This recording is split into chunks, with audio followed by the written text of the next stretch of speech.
우리 성경 말씀 합독합니다. 열왕기상 19장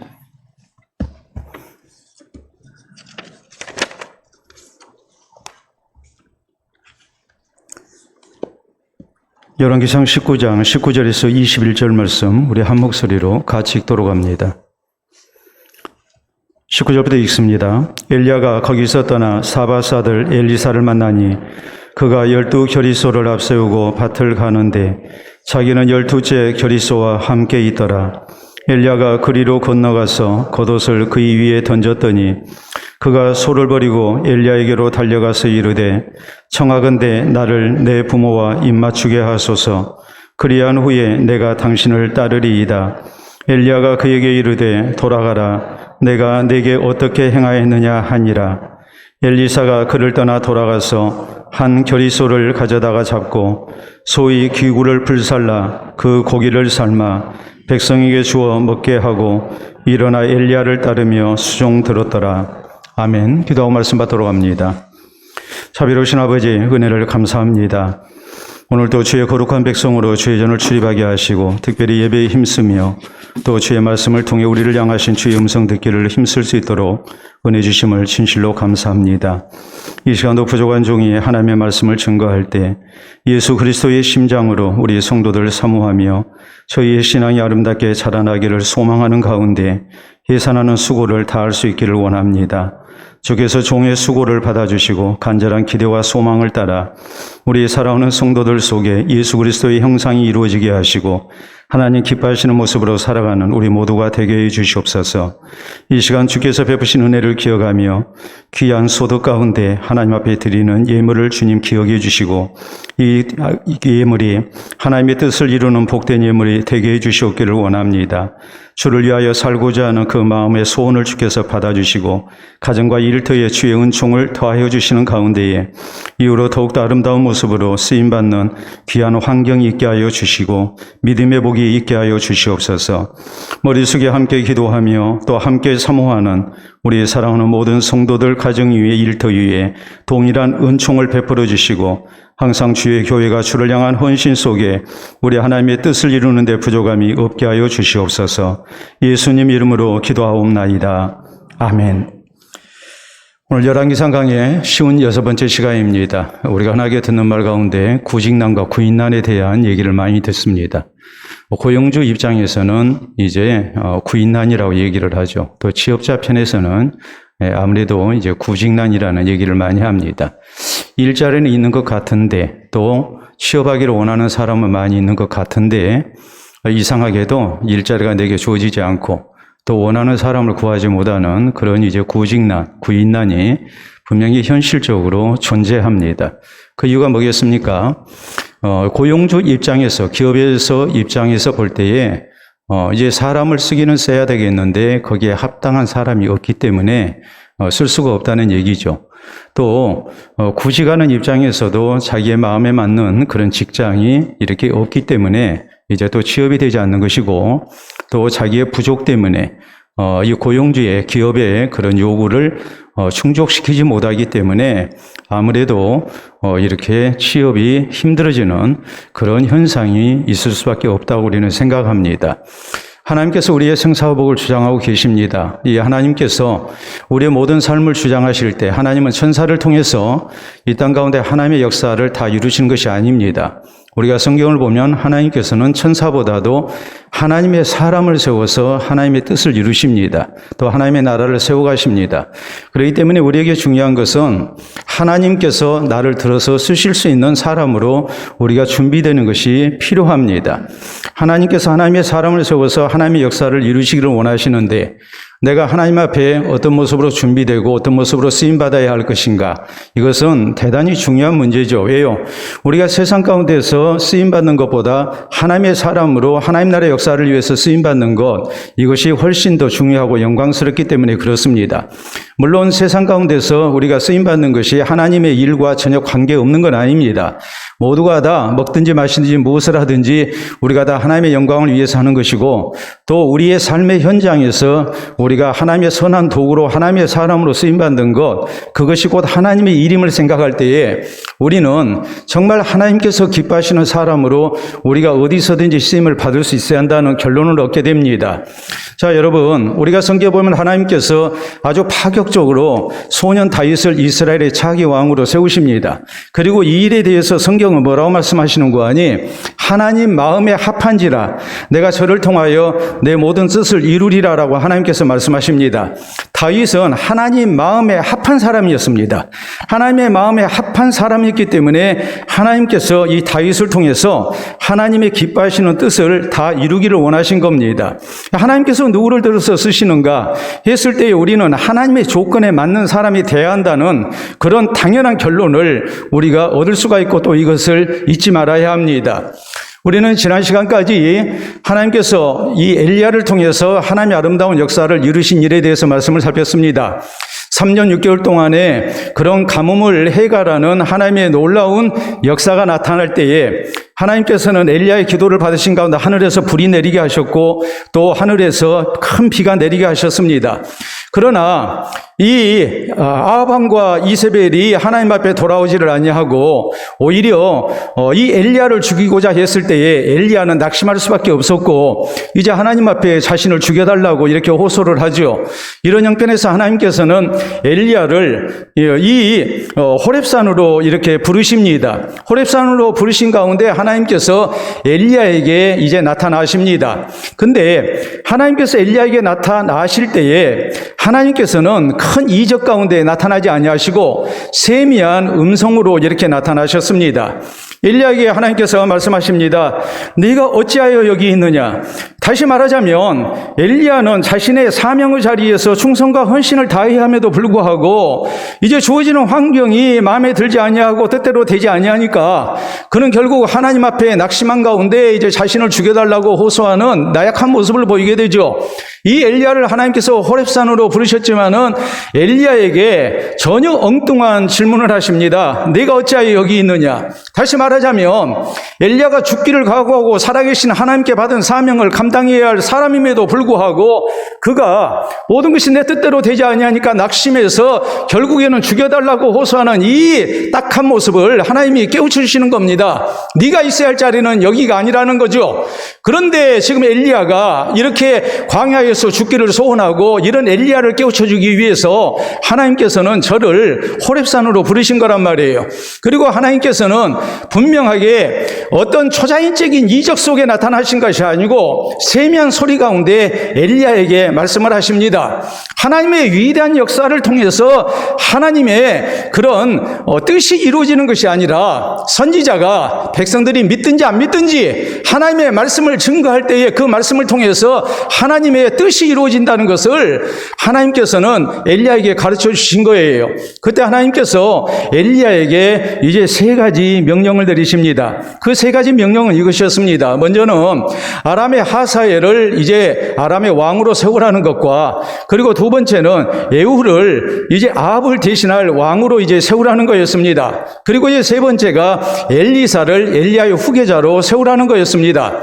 이 모든 것 하나님께서 어떤 계획을 갖고 계셨다고 그랬습니까? 하나님께서는 하사엘을 통해서 이제 이 북이스라엘을 아합의 나라를 이제 공격하게 하실 겁니다. 그래서 아합을 세택해 하시고, 그리고 예후를 시켜서 이제 아합의 가문을 다 멸절하고, 그리고 엘리사를 통해서 엘리야의 사역을 계승하는 후계자가 되게 하셔서 엘리야로 하여금 선지 사역을 아름답게 마무리할 수 있도록 하시겠다고 약속하십니다. 그리고 하나님이 약속하신 것은 내가 바알에게 무릎 꿇지 아니한 자 실천을 남겨뒀다고 말씀하십니다. 엘리야는 자기의 모든 헌신과 이 사역이 아무런 의미가 없다고 생각했습니다. 하늘에서 불이 내리게 하고 하늘에서 큰 비가 내리게 하고 그리고 바알 우상 숭배자들 450명을 처단하고 뭐 대단한 일을 했지만은 이런 모든 것이 다 숲으로 돌아간 이 낙심 속에서 엘리야가 힘들어할 때 하나님께서는 그간의 엘리야의 사역을 통해서 바알에게 무릎 꿇지 아니한 자 7천이 남아있다는 것을 이렇게 말씀을 하셔서 엘리야가 이제 마지막 사역을 잘 감당할 수 있도록 그리고 엘리야가 힘을 내서 이제 자신의 자리를 지키며 충성을 다할 것을 이렇게 당부를 하십니다. 오늘 성경 말씀은 이제 엘리야가 하나님의 명령을 따라서 이 사밧의 아들 엘리사를 자기의 후계자로 이렇게 세우는 내용입니다. 자, 하나님께서 왜 엘리사라는 사람을 세우셨을까?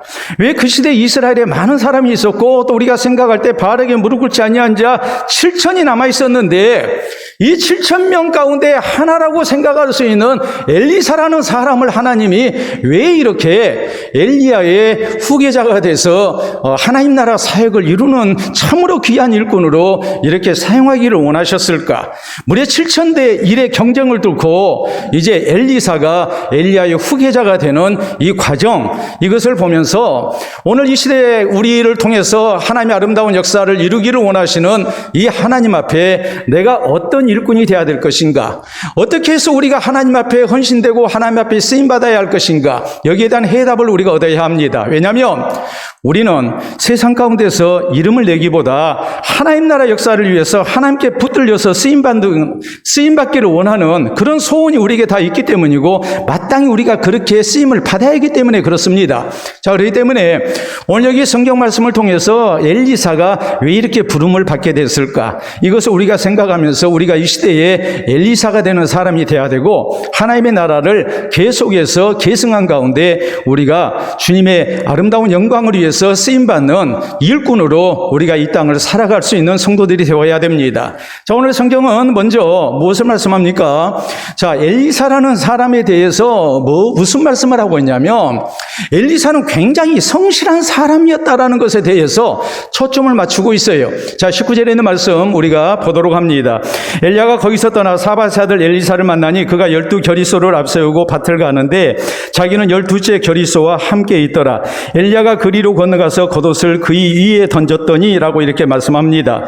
자, 엘리야가 이제 엘리사를 이렇게 부르게 될 때에 이 엘리사는 열심으로 자기의 밭을 이렇게 갈고 있다가 부르심을 받았다고 말씀을 합니다.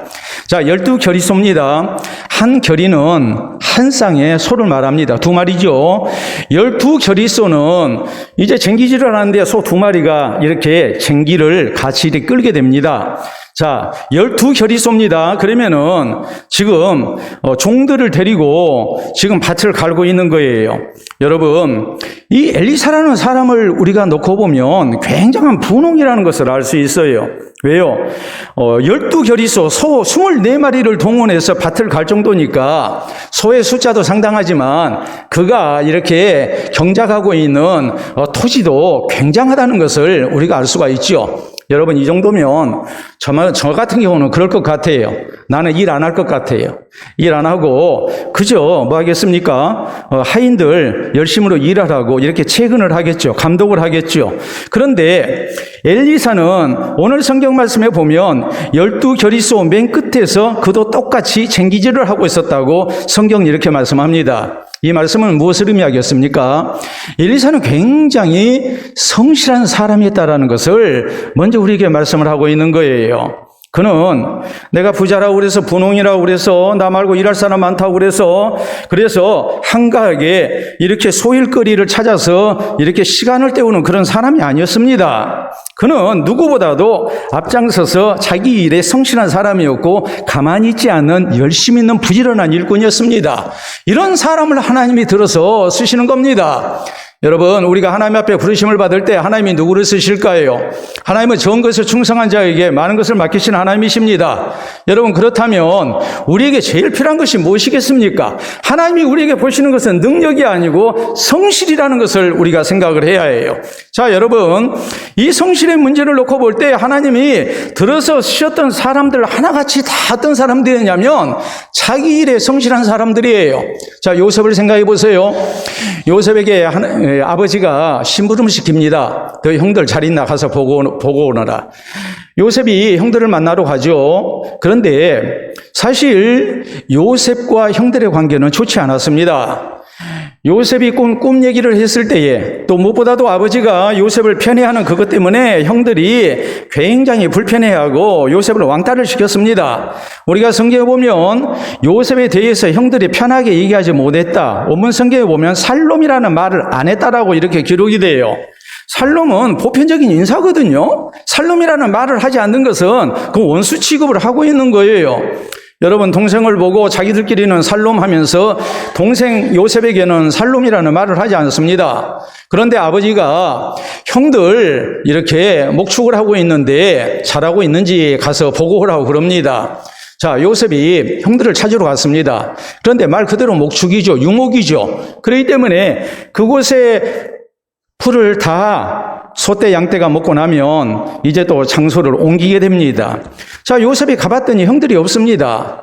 그러면 사실 발걸음도 처음부터 떼지지 않았을 것이고 나 가면 형들이 안 좋아할 텐데 살롬이라는 말도 안 하는데 이런 생각할 수밖에 없잖아요. 그런데 요셉은 아버지 말씀에 순종해서 성실한 모습으로 형들을 찾아 나서죠. 그리고 형들이 없습니다. 그러면 뭐 하겠습니까? 집으로 바로 돌아와서 하는 얘기가 잘 됐다 싶어가지고 이렇게 집으로 와서 얘기하겠죠. 가봤는데 형들 없습니다. 그것만 해도 요셉의 잘못은 하나 없어요. 근데 요셉은 뭐합니까? 그곳에 있는 다른 사람들에게 물어가지고 형들이 멀리 다른 지방으로 갔다는 사실을 알고 거기까지 찾아가서 이렇게 아버지 심부름을 하죠. 이 요셉을 형들이 죽이려다가 결국에는 애굽의 노예로 팔았습니다. 얼마나 억울한 사람입니까? 그런데 이런 형편 속에서 요셉은 주인에게 아주 충성스러운 그런 노예였어요. 주인인 보디발이 자기 음식 외에는 모든 것을 일임할 정도로 요셉은 아주 성실한 사람이었습니다. 주인에게 신뢰를 얻는 사람이에요. 억울하게 누명을 쓰고 감옥에 갇혔습니다. 감옥에 갇혔을 때에 감옥의 간수가 또 요셉이 참 성실한 것을 보고 감옥의 모든 일을 그에게 맡깁니다. 그가 애굽의 총리가 됐습니다. 애굽의 총리가 됐을 때도 바로가 그에게 정권을 위임하죠. 여러분, 그간 오래도록 감옥 생활을 했고 또 건강도 돌봐야 했을 것이고 또 보상 심리에 의해서 쉬고도 싶었을 것입니다. 그러나 요셉은 그렇게 하지 않았습니다. 총리로 임명되자마자 그는 애굽 전국을 순찰합니다. 그리고 앞으로 있게 될 풍년과 흉년을 위한 대비를 다 하는 겁니다. 이렇게 성실한 사람을 하나님이 쓰시는 거란 말이에요. 이스라엘의 초대 왕인 사울도 그랬어요. 자, 아버지 암나기를 잃었습니다. 아버지가 얘기합니다. 너 가서 암나기 찾아오너라. 그러니까 사울이 정말 동으로 서로 남으로 북으로 다니면서 암나기를 찾으러 다니죠. 사흘 동안을 찾으러 다녔습니다. 여러분, 만약에 내가 어떤 심부름을 맡았다면 정말 말 그대로 아무런 어떤 일을 잘 처리할 수 있는 여건이 되어지지 아니하는데 그 상황 속에서 사흘 동안을 그 문제를 붙들고 씨름할 수 있겠습니까? 근데 사울은 굉장히 성실한 사람이었어요. 그 성실함을 하나님께서 보시는 거란 말이에요. 여러분, 우리 예수님은 누구보다도 성실하셨습니다. 우리가 성경에 보면 아침부터 저녁 늦도록 예수님은 사람들에게 천국 복음을 가르치셨고 병자들을 고치셨고 또 제자들 양육하십니다. 뿐만이 아니라 우리 예수님은 십자가를 지십니다. 그리고 십자가 실 때 하신 말씀이 무엇입니까? 다 이루었다거든요. 아버지께서 내게 하라고 하신 일을 내가 다 이루었습니다. 얼마나 아름다운 모습입니까? 여러분, 우리가 하나님 앞에 쓰임받으려면 우리에게 필요한 것이 뭐겠습니까? 성실성입니다. 믿고 맡길 수 있는 사람이 돼야 됩니다. 자, 우리가 사진 하나 보도록 합니다. 여러분, 사진을 보시게 되면 우리가 잘 아는 골퍼 누굽니까? 박세리 선수죠. 박세리 선수가 1998년 US 오픈에서 우승을 해서 그래서 이제 트로피를 들고 있는 모습입니다. 자, 그 당시는 우리나라가 IMF라는 정말 초유의 이 외환 위기 속에 전 세계의 그런 조롱거리가 됐고 또 국민들의 삶이 무너지는 그런 때였습니다. 모두가 다 낙심하고 또 여러 가지로 힘든 형편에 있었던 때죠. 박세리 선수의 우승을 통해서 우리 국민들이 위로를 받았고 또 우리도 일어설 수 있다는 그런 힘을 얻었던 것이 사실이거든요. 그렇기 때문에 박세리 선수가 이제 대단하게 참으로 우리 국민들에게 용기를 준 그런 이제 운동 선수였음을 우리가 알 수 있어요. 근데 저 우승이라는 것이 저절로 주어졌습니까? 여러분, 우승도 중요하지만 저 우승을 얻기까지 어떤 일이 있었습니까? 자, 골프를 하다가 시합을 하다가 해저드라 해서 연못 가해에 이제 공이 떨어졌습니다. 자, 이런 형편에서 박세리 선수가 어떻게 했습니까? 우리가 다음 사진을 보게 되면 양말을 벗죠. 근데 양말을 벗었을 때에 그 발 모습을 보세요. 저건 신발, 양발 신은 게 아니에요. 벌써 색깔이 다르잖아요? 양발 신은 자리는 하얗고 그리고 다른 다리 부분은 이렇게 햇볕이 그을렸잖아요. 얼마나 피나는 연습을 했으면 저리 됐을까. 저게도 우리에게 감동이 된 거죠. 다음 사진은 이제 연못 가에 떨어진 공을 이렇게 잘 쳐내고 난 다음에 양발을 신는 모습이에요. 여러분, 저 발 하얗고 그 다음에 그 윗부분은 이렇게 햇볕에 타버린 모습을 보세요. 얼마나 자기 일에 성실한 사람인가? 얼마나 노력한 사람인가? 이것을 우리에게 보여주는 것이죠. 단순히 우승 트로피가 우리에게 용기를 준 게 아니라 그 어려운 환경 속에서 이렇게 꾸준히 성실하게 자기 관리를 힘쓰면서 노력해 온 그 결과가 우승으로 나타났다고 생각이 되니까 이건 요행으로 얻은 우승이 아니라 피와 땀의 결실물이라고 이렇게 우리가 믿어지기 때문에 거기에 감동이 된 것 아니겠습니까? 또 우리가 귀한 도전을 받은 것 아니겠습니까? 그래서 이렇게 말합니다. 어떤 찬사도 그 위대한 이름 앞에는 합당하지 않다라고 매스컴을 썼습니다. 우리의 그 무슨 말로도 이 노력에 대해서, 이 성실함에 대해서 우리가 찬사를 탈 수 없다는 말이에요. 사랑하는 성도 여러분, 하나님이 누구를 쓰십니까? 하나님은 성실한 사람을 들어서 쓰십니다. 항상 생각해야 합니다. 내가 엘리사라면 나는 과연 그리할 수 있을까? 내가 분홍입니다. 종들 많습니다. 그런데 내가 과연 나는 엘리사처럼 내가 직접 땀 흘리며 내 토지를 종들처럼 하인처럼 내가 갈 수 있을까? 이거 생각하면서 우리가 참 성실함으로 우리가 하나님이 나 있게 하신 것에서 내 모든 소임을 다하는 사람이 되어야 됩니다. 그 사람을 하나님은 눈여겨보시고 그를 들어서 쓰신다는 사실을 우리가 잊지 마시기를 바랍니다. 다음으로 왜 하나님께서 엘리사를 쓰셨을까? 여기에는 또 하나 중요한 이유가 있어요. 그건 뭐냐면 엘리사는 즉각적으로 순종하는 사람이었어요. 자, 우리가 다음 말씀 보도록 합니다. 자, 엘리야가 그리로 건너가서 겉옷을 그 위에 던졌다고 그랬습니다. 겉옷을 그 위에 던졌다는 것은 어떤 의미냐면 제자로 부르는 것을 얘기해요. 특히 내가 너를 후계자로 삼는다라는 그런 이제 증표였어요.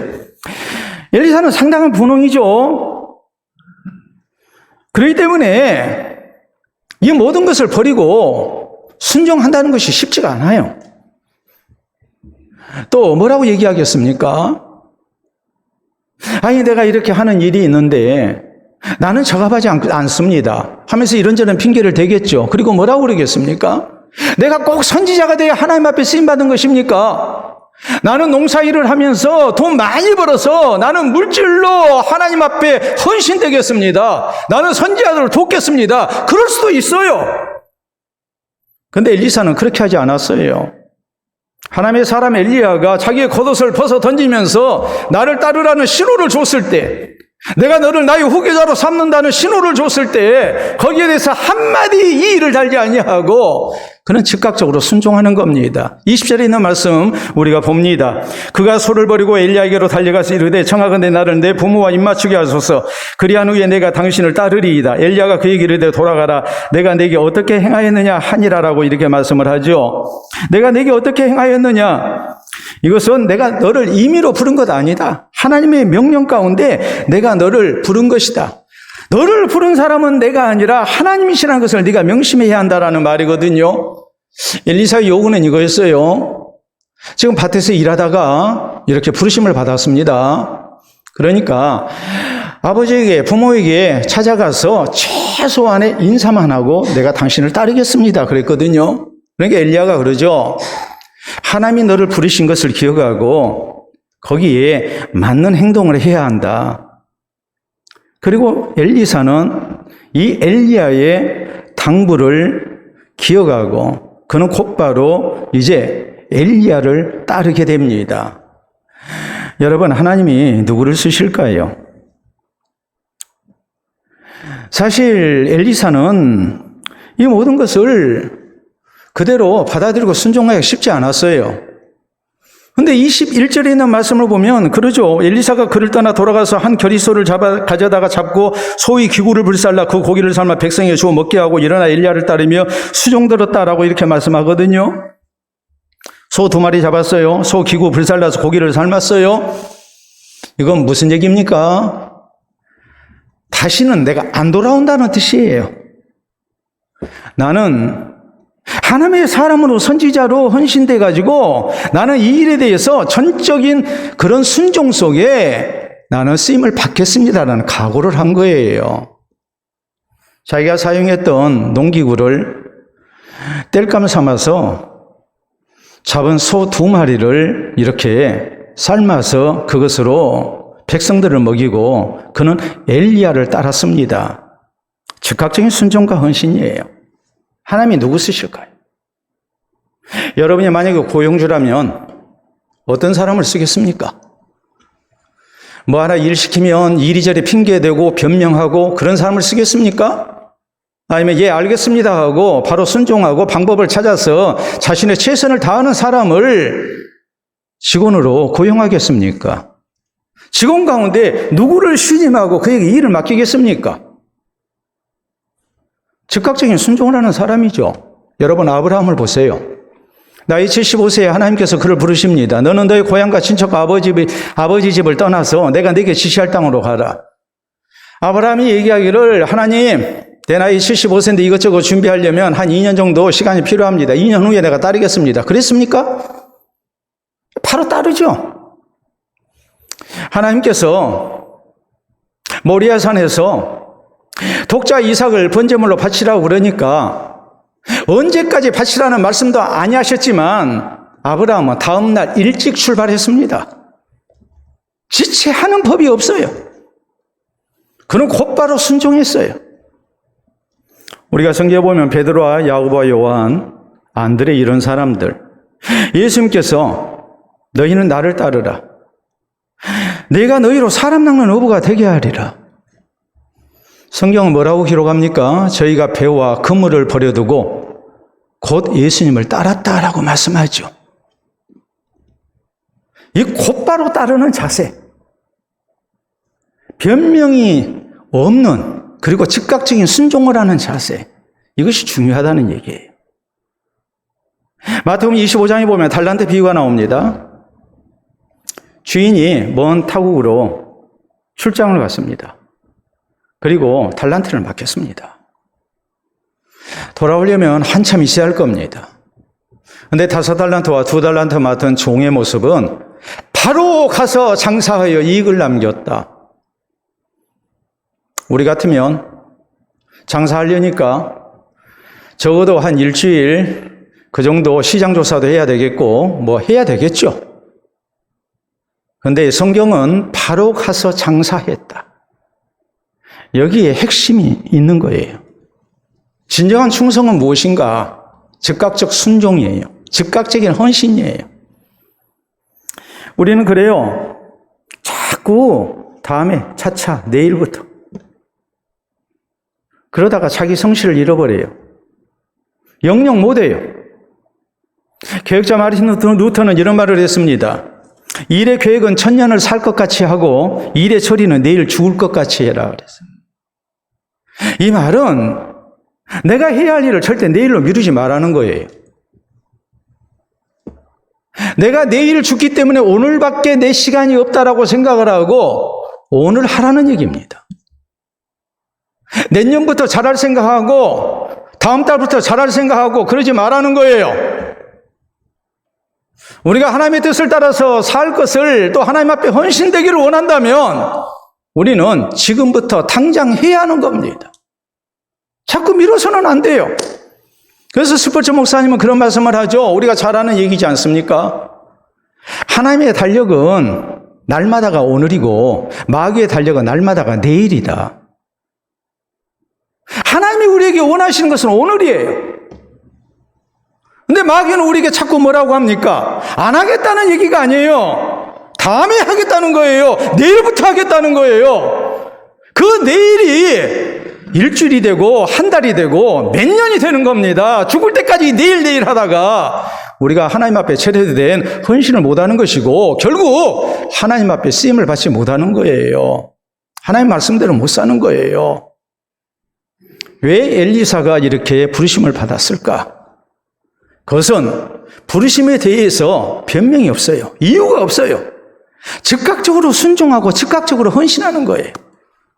하나님의 말씀 앞에 그 즉시 아멘하고 또 하나님의 부르심 앞에 그 즉시 헌신으로 들어가는 이런 결단이 있지 아니하고는 하나님이 들어서 귀하게 쓰실 수 있는 일꾼이 될 수 없습니다. 오늘까지 우리가 왜 우리의 신앙이 더디 자라고 하나님 앞에 바로 되는 헌신을 하지 못하는가? 내 환경을 탓하고 여러 가지 이유가 합리적이라고 생각하고 우리가 내세우지만 실상은 즉각적인 순종과 헌신을 하지 않고 우리가 다음부터 하겠다는 생각 때문에 결국에 오늘까지 내가 하나님 앞에 바로 쓰임받지 못하고 있다는 이 가장 중요한 원인이 바로 여기에 있다는 것을 우리가 잊어서는 안 됩니다. 그리고 하나님의 말씀이 나를 부르실 때에 나에게 요구하실 때 명령하실 때 우리가 그 즉시 순종하고 그 즉시 헌신하는 이런 모습으로 우리가 주의 부르심에 응할 때에 하나님이 우리를 들어서 하나님 나라 사역에 귀하게 쓰심을 우리 모두 기억할 수 있기를 바랍니다. 세 번째, 왜 엘리사가 이렇게 부르심을 받았을까? 우리가 또 하나 생각할 수 있는 것은 즐거운 마음으로 헌신하고 있는 거예요. 즐거운 마음으로 순종하고 있는 거예요. 엘리사는 하나님의 부르심을 받았을 때에 이유를 대지 않았습니다. 변명되지 않았습니다. 그리고 또 마지못해 억지로 순종하지 않았습니다. 엘리사의 모습은 어떠했습니까? 두 겨리소를 한 겨리소에 소를 잡았습니다.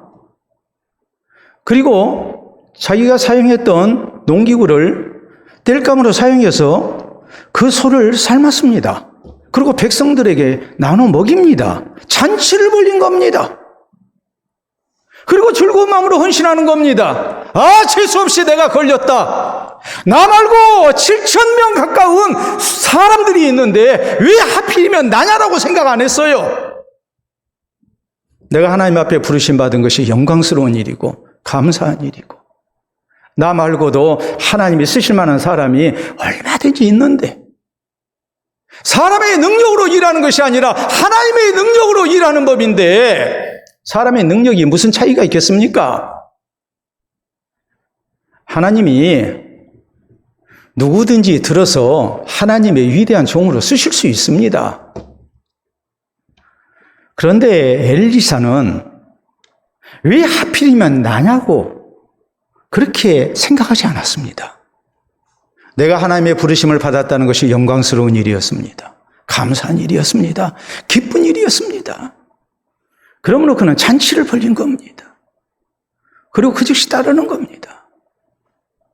오늘 내가 하나님의 부르심 앞에 또 하나님 앞에 쓰임받을 때 과연 나는 어떤 자세에 있는지 우리가 좀 생각 좀 해봐야 합니다.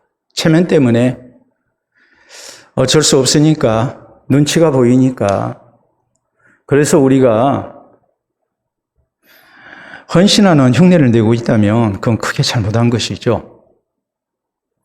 여러분, 하나님 앞에 부르심을 받았던 사람들 우리가 한번 생각해 보세요. 모세 시대에 하나님께서 성막을 건축해 하십니다. 하나님이 인재의 상징인 성막을 건축해 하실 때 하나님께서는 분명한 조건을 하나 다셨습니다. 딱 한 가지 조건이었어요. 즐겨내는 것만 받으라. 백성들에게 일률적으로 할당해서 12개 지파에서 각기 얼마씩 내라고 그러고 개인적으로 얼마 내라고 그러고 그렇게 안 했습니다. 하나님은 단 한 가지 조건만 말씀하셨어요. 즐겨내는 것만 받으라. 하나님의 임재의 상징인 영광스러운 성막을 건축하는데 강제성을 배제하고 자원적인 예물만 받도록 하신 겁니다. 여러분, 다윗이 왜 그렇게 하나님 앞에 크게 사랑받는 사람이 됐습니까? 골리앗과 싸울 때도 그는 자원해서 나갔습니다. 하나님 앞에 헌물을 드릴 때도 그는 자원하고 기쁜 마음으로 드렸습니다. 성전 건축을 위한 그 아름다운 서원, 그 모든 것도 누가 강요하지 않았습니다. 선지자가 권면했습니까? 신하들이 결의했습니까? 백성들의 여론이 그랬습니까? 우리가 하나님의 복으로 이렇게 부강한 나라를 이루었는데 하나님의 성막이 너무나 초라하니까 우리가 새로 성전 지읍시다. 그랬습니까? 어느 누구도 여기에 대해서 다윗에게 말하지 않았습니다. 근데 다윗 혼자 하나님께서 내게 베푸시는 은혜를 생각할 때 여호와께서 내게 베푸시는 은혜를 내가 무엇으로 보답할까? 시편 116편 12절에 있는 말씀대로 그는 그 생각 속에서 하나님 앞에 먼저 자원해서 헌신한 거예요. 그러니까 하나님이 사랑하시죠. 그 자손들까지 사랑하시죠. 마리아의 300데나리온의 향유를 부어드린 일이 소중한 이유가 뭡니까? 그게 자원해서 이루어진 일이거든요. 자원한 일이에요. 자원한 일. 기쁜 마음으로 한 일이에요. 마태가 예수님의 제자로 부르심을 받았을 때 마태가 했던 일은 예수님을 위해서 잔치했다고 그랬어요. 나 같은 사람을 예수님이 제자로 부르셨다는 것이 감격스러운 일이에요. 나 말고 얼마든지 다른 사람 들어서 쓰실 수 있어요. 근데 나를 주님이 부르셨어요. 감격스럽죠. 그러니까 기쁜 마음으로 즐거워하면서 잔치를 벌이고 예수님께 감사를 하는 겁니다. 우리가 흔히 쓰는 말 가운데 이런 말이 있습니다. 제가 자주로 강조합니다. 달라고 해서 주면 절반 준 겁니다. 달라기 전에 주면 2배로 주는 겁니다. 똑같은 양인데 상대가 먼저 내게 달라고 해서 주면 그건 절반밖에 준 것 아니에요. 절반은 억지예요. 할 수 없이 준 거예요. 그러나 상대가 달라기 전에 그의 필요를 알고 내가 먼저 기쁜 마음으로 주면 그건 2배로 준 것과 같아요. 상대가 참 고맙게 받아요. 우리가 어떻게 하나님 앞에 헌신돼야 되겠습니까? 내가 맡은 바 직분 때문에 억지로 어쩔 수 없이 내가 이건 내 책임이다 생각하고 하는 자세, 그것도 물론 성실성을 우리가 높이 사야 되겠지만 그보다 더 좋은 것은 기쁜 마음으로 헌신하는 거죠. 기쁜 마음으로 순종하는 거죠. 기쁜 마음으로 주의 일에 우리가 열심을 내는 거죠. 하나님이 우리에게 바라시는 것은 그것이기 때문에 그렇습니다.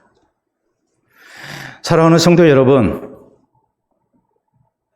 우리는 세상을 살면서 세상이 혼자 살 수 있는 세상이 아니기 때문에 인간은 사회적 동물이기 때문에 많은 관계 속에서 삽니다. 그래서 사람을 인간이라고 그러죠. 사람 인자에 사이 간자를 씁니다. 인간관계 속에서 우리는 사는 존재들이에요. 혼자 살 수 있는 세상이 아니에요. 인간으로 우리가 살아야 하기 때문에 우리에게 있어서 인맥 관리는 굉장히 중요해요. 내 주변에 어떤 사람들이 있는가? 서로 간에 상부상조하면서 서로 도움을 주고받으면서 이렇게 살 수 있는 사람이 많다면 굉장히 좋겠죠. 그래서 인맥 관리라는 것을 합니다. 이런 것을 잘 못하는 사람을 인맥 거지라고 얘기를 합니다. 돈 없는 것만 거지가 아니고 내 주변에 인맥이 제대로 형성되지 않다면 그것도 인맥 거지라고 그럽니다. 요새 세상을 사는데 인맥이라는 것이 얼마나 중요합니까? 근데 인맥 관리에 있어서 정말 우리가 기억해야 할 아주 소중한 말이 있어요. 그 뭐냐면 시간 나서 찾아오는 사람과 시간 내서 찾아오는 사람을 우리가 잘 구분할 수 있어야 한다는 사실이에요. 시간 나서 오는 사람, 시간을 내서 오는 사람, 거기에는 분명한 차이가 있죠. 시간 나서 오는 사람은 자기의 필요에 의해서 자기의 이익 때문에 어떤 아쉬운 소리 하기 위해서 나를 찾는 사람입니다. 나를 찾아오는 사람입니다. 그러나 시간 내서 나를 찾아오는 사람이라면 어떤 사람이겠습니까? 나를 존중하는 사람이고 나를 정말 소중한 사람으로 인정하는 사람이고 또 나와 진실된 관계를 맺기를 원하는 사람이죠. 인맥 관리에 있어서 중요한 말이 바로 그 말이에요. 시간 나서 찾아오는 사람과 시간을 내서 찾아오는 사람을 잘 구분해야 한다. 사람과의 관계도 그래야 하는데 하나님께서 세상을 다스리시며 하나님의 사람들을 세워서 하나님의 뜻을 이루기를 원하실 때 우리 마음 중심까지 다 하시는 하나님께서 내가 정말로 하나님 앞에 순수한 신앙으로 하나님의 일을 하는 사람인지 아니면 순수를 상실하고 그저 눈치 보면서 하는 사람인지 하나님이 왜 그걸 모르시겠습니까? 하나님은 이스라엘에 바알에게 무릎 꿇지 아니한 자 7,000명이 있었지만 엘리야도 전혀 생각하지 아니했던 엘리사를 엘리야의 후계자로 세우셨습니다. 그는 자기 일로 바쁜 사람이었습니다. 그것 아니고도 그는 해야 할 일이 많은 사람이었습니다. 그러나 하나님께서 엘리사를 선택하셨을 때 엘리야가 생각할 때도 그렇고 우리가 볼 때도 그렇고 엘리사야말로 엘리야의 후계자가 될 사람이었다는 결론을 얻습니다. 그는 정말로 바알에게 무릎 꿇지 아니한 자였고 그는 정말로 자기 일에 성실하고 책임을 다하는 사람이었습니다. 그는 즉각적으로 순종하고 헌신할 줄 아는 사람이었고 그는 하나님의 부르심에 기쁨으로 즐거움으로 나를 드릴 수 있었던 사람이었습니다. 그런 사람 하나님이 쓰시지 않겠습니까? 이 시대 우리가 하나님 나라 사역을 위해서 쓰임받기를 원할 때 우리가 과연 어떤 사람이 되어야 될 것인가? 오늘 우리 모두 엘리사를 통해서 그 해답을 얻을 수 있기를 바랍니다. 이 시대를 위해서 하나님께서 하나님의 사람을 세우고자 하실 때 내가 과연 어떤 사람이 되어야 될 것인가? 하나님의 사람을 찾으실 때에 엘리사처럼 내가 세상 많은 사람들 가운데 하나님 눈에 띄는 사람, 하나님 마음에 합한 사람, 하나님께서 들어서 쓰시는 사람 될 수 있어야 합니다. 성실해야 합니다. 책임감을 가져야 합니다. 또 우리는 즉각적으로 순종하는 사람이 돼야 됩니다. 이 모든 것 억지가 아니라 즐거운 마음으로 우리가 순종하고 헌신할 수 있어야 합니다. 이 모습으로 우리가 주님 앞에 나 자신을 드리면서 하나님의 부르심이 있을 때에 우리가 아름다운 모습으로 헌신되고 또 엘리사처럼 한 시대 하나님 앞에 귀하게 붙들려 쓰임을 받는 아름다운 영광이 우리 모두에게 있기를 바랍니다. 우리 함께 기도합니다. 오늘 나는 하나님 보실 때 어떤 사람입니까? 하나님께서 들어서 쓰실 만한 성실과 책임의식이 있습니까? 즉각적으로 순종하는 사람입니까? 자꾸 다음다음하며 미루고 있는 사람입니까? 하나님 앞에 헌신되는 것을 영광으로 알고 즐거운 모습으로 기쁨으로 주님 앞에 쓰임받기를 원하고 있습니까? 우리 모두 정답은 분명히 알고 있습니다. 이 정답 붙들고 기도하고 우리가 하나님의 아름다운 부르심을 얻기에 아름다운 모습으로 준비될 수 있는 그런 하나님의 사람 될 것을 우리가 기도로 다짐할 수 있기를 바랍니다. 기도합니다.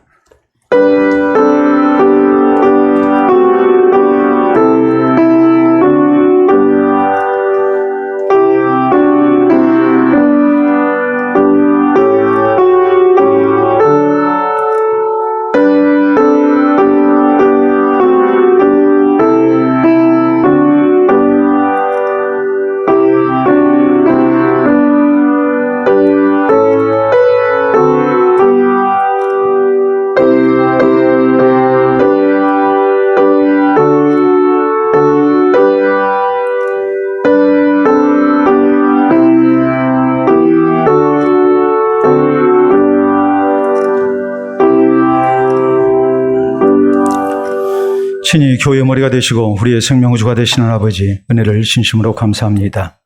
주의 몸된 교회를 이곳에 세워주시고 하나님 나라 사역을 위하여 꼭 필요한 교회로 우리 모두 쓰임받기를 소원하며 또 주의 말씀을 따라 우리 자신을 드리기를 소원토록 은혜 주심을 진심으로 감사합니다. 엘리사처럼 하나님께서 한 시대를 위하여 귀하게 쓰시는 주의 일꾼들이 되기를 원합니다.